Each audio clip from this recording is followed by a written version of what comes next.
Yazid কাফের ছিলেন কিনা? না, তিনি কাফের ছিলেন না, তিনি মুসলমান ছিলেন। ইয়াজিদকে লানত করবো কিনা? না, আমরা তাকে লানত করবো না। ইয়াজিদ ইবনে মুআবিয়া রাদিয়াল্লাহু তাআলা আনহু এই কাজে কোনো হাত ছিল না, এই কথাই ঠিক। ইয়াজিদকেও আমরা খলিফা মনে করি, ইয়াজিদ তো কাফের না। আমরা অনেক সময় ইয়াজিদকে একেবারে কাফের পর্যন্ত বলে ফেলি। যখন ইয়াজিদের সামনে উপস্থিত করা হলো হুসাইন রাদিয়াল্লাহু তাআলা আনহুর মাথা, ইয়াজিদ কাঁদতে থাকে। ইয়াজিদকে কাফের বলা, এটা বিদাতিরা কাফের। ইয়াজিদ সম্পর্কে আমাদেরকে জানতে হবে, জরুরি নাই। আমরা তাকে কাফেরও মনে করব না, যে ইয়াজিদের ব্যাপারে আমরা চুপ থাকবো। ইয়াজিদ ইবনে মুআবিয়া একজন সালেহ নেককার মানুষ, একজন ন্যায়পরায়ণ শাসক। তিনি প্রকাশ্যে মদ খেতেন, নামাজ পড়তেন না, এগুলো মিথ্যা।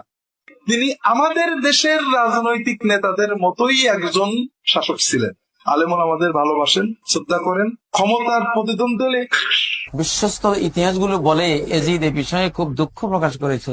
হযরত ইয়াজিদকে 100 রাকাত নফল নামাজ পড়তেন, সব সময় রোজা রাখতেন, হাফেজে কোরআন ছিল। না ভাই, ইয়াজিদকে আহলুস সুন্নাহ ওয়াল জামাতের কেউ কাফের হয়ে গেছে এটা বলে না। কাফের হওয়া বহুত কঠিন একটা বিষয়, এত সহজ না।